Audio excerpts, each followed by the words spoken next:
أهلا وسهلا فيكن مع وصفات الأم ثانية. وصفتنا اليوم هي أكلة تركية تشيلبار. المكونات: عندي معلقة زبدة، معلقة صغيرة فلفلة حمراء، 3 فصوص ثوم مترومة كتير ناعم، 150 غرام لبن، 3 بيضات، مقدار من الملح.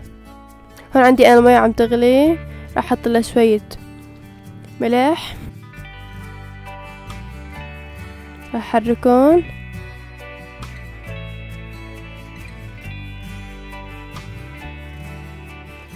مثل ما شايفين كسرت البيضات، حطيتهم بقلب المي.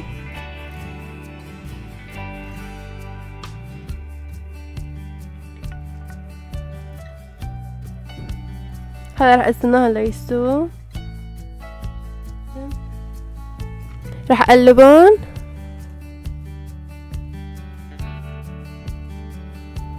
خليتهم على الغاز حوالي 10 دقايق. هلا راح اسكبهم.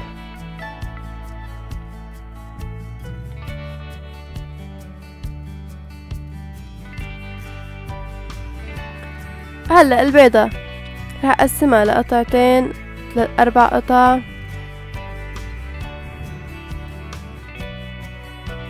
راح احط للبن شوية ملح، راح احط له الثوم. يفضل انه يكون اللبن سميك. هلا راح احطهم على وجه البيض.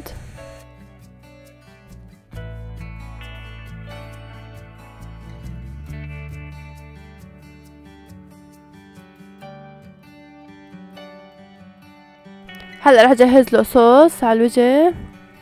راح احط شوي صغيرة زيت، راح احط معلقة الفلفل الحمراء، راح اخليهم على الغاز دقيقة واحدة، اذا خليتهم اكتر بتحترق. راح اسكبها على الوجه. هيك بكون جهزت. الف صحة وهنا، ان شاء الله تعجبكم. لا تنسوا الاشتراك بقناتنا الأم ثانية.